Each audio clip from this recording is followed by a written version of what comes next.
Tak ada yang lebih sial dari seorang yang ingin lucu, tapi sama sekali tak lucu. Jangankan orang lain tertawa, saya sendiri tak tertawa oleh lelucon saya.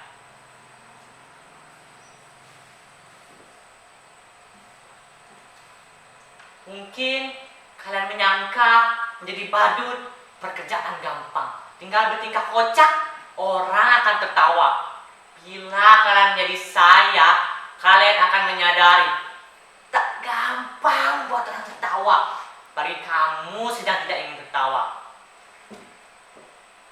Lagi pula, di zaman ketika orang mudah tersinggung dan marah, membuat lelucon tidaklah segampang yang kalian bayangkan. Bisa-bisa karena lelucon kamu dipidanakan, dianggap menghina dan mencemarkan nama baik. Kawan baik saya dipenjara hanya karena membawakan lelucon yang dianggap menghina. Dia cerita tentang seseorang yang memanjat pohon kelapa jam 10 pagi. Dan dari atas pohon kelapa, orang itu mengumandangkan azan subuh. Tentu itu menjadi gempar di seluruh kampung. Orang-orang langsung berbondong-bondong mendatangi orang itu. Berteriak-teriak, menghujatnya. Bahkan ada yang ingin membunuhnya. Dasar kafir, turun kamu! Gitu orang-orang kampung tidak marah. Berani-beraninya kamu melakukan penghinaan. Azan subuh jam 10 pagi. Dasar aneh, kafir. Tapi dengan tenang orang itu menjawab,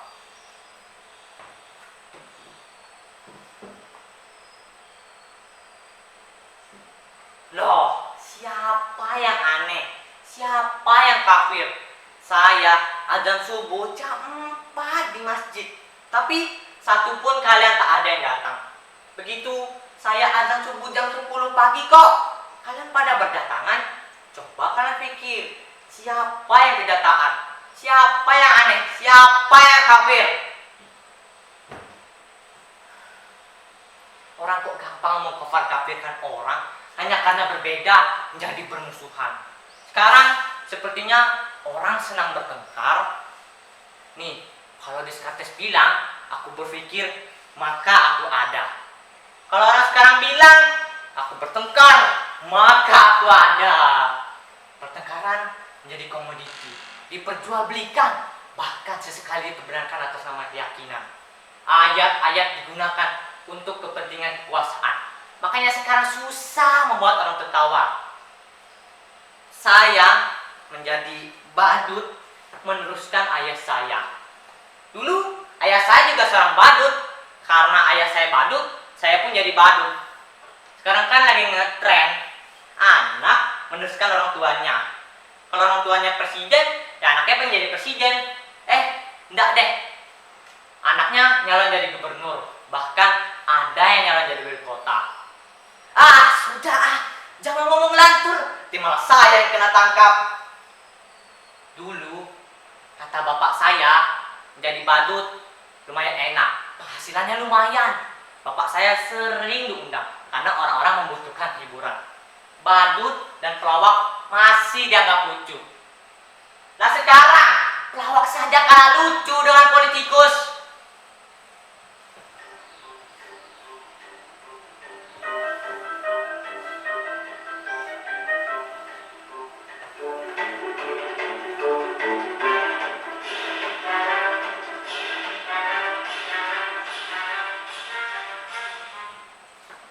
Aduh, aku nggak nyangka kamu akan datang.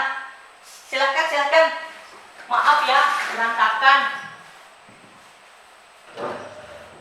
Duduklah.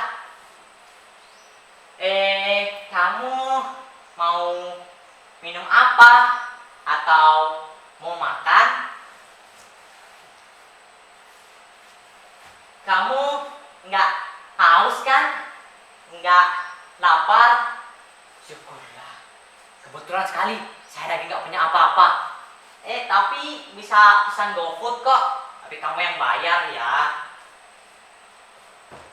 Yang datang itu pacar saya loh. Loh, jangan tersenyum mengejek begitu. Saya juga manusia, bisa falling in love dan punya pacar. Lihat pacar saya, cantik kan? Namanya Raisa. Lengkapnya Raisa Bayar. Terima kasih kamu sudah menjumpai saya. Saya kira kamu sudah lupa dengan saya. Terima kasih kalau kamu sudah ingat saya. Kamu pasti kangen ya? Aku juga kok. Rindu itu berat. Kamu gak akan kuat. Biar aku saja.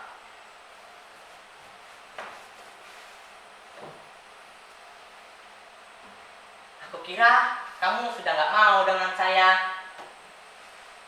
Katanya kamu sudah punya pacar baru, lebih tampan, lebih kaya.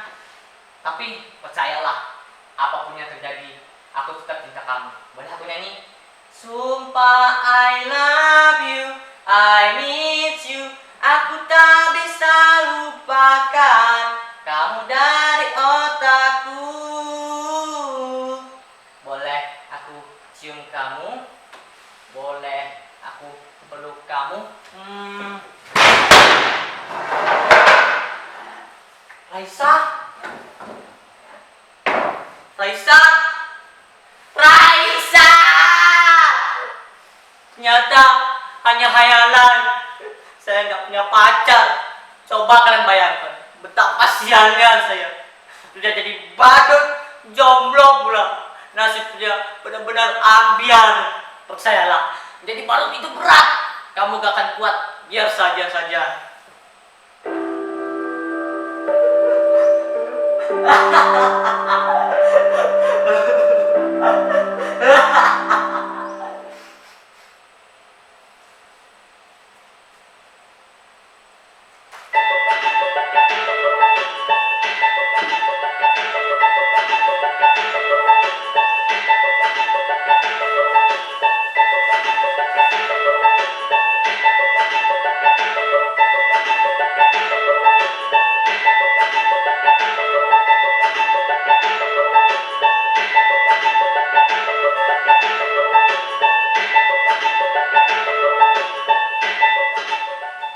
Kenapa kalian menatap saya seperti itu?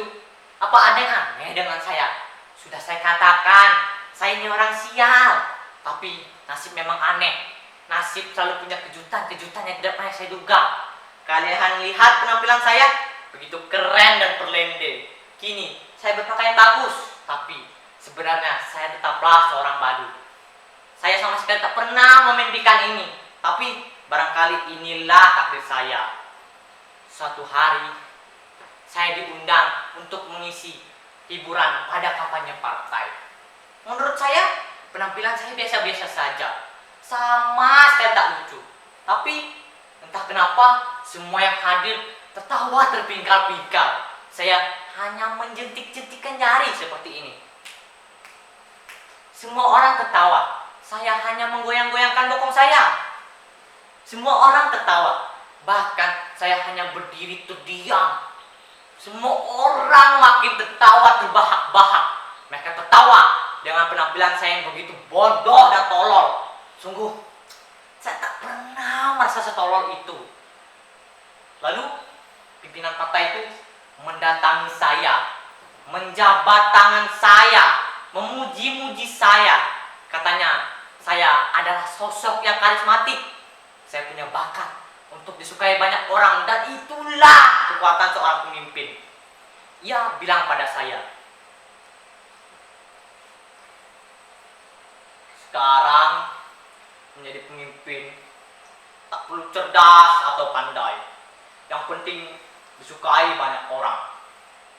Semakin banyak orang menyukaimu, memujamu, maka kamu akan menjadi seorang pemimpin. Kamu boleh berbohong atau ngibul kamu.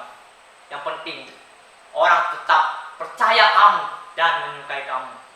Dan kamulah yang memiliki bakat sebesar itu. Semua orang mentertawaimu, sesungguhnya mereka menyukaimu. Dan orang seperti kamulah yang dibutuhkan partai. Lalu mereka mendanani saya neci seperti ini, didaftarkan ikut pilkada. Padahal saya tidak tahu apa itu pilkada. Saya tidak tahu apa bedanya pilkada dengan PKB. Tapi ada yang bilang kalau PKB tidak boleh coba-coba buat anak. Tapi kalau pilkada boleh coba-coba buat anak. Makanya banyak anak pejabat dan pemimpin yang coba-coba ikut pilkada. Sungguh, saya benar-benar tidak tahu kenapa mereka menyuruh saya ikut pilkada. Padahal ijazah pun saya tidak punya. Tapi mereka bilang, tenang, ijazah bisa dipalsukan. Jangankan ijazah, kebenaran saja bisa dipalsukan. Dan betapa sialnya saya menang pilkada. Mereka menganggap saya orang yang bisa menghibur mereka, bisa membuat hidup mereka bahagia. Ketika saya menjadi badut, saya sama sekali tak bisa membuat orang tertawa. Tapi ketika saya menjadi pemimpin, berkali-kali saya membuat orang tertawa. Itulah kenapa saya bilang, betapa sialnya hidup saya.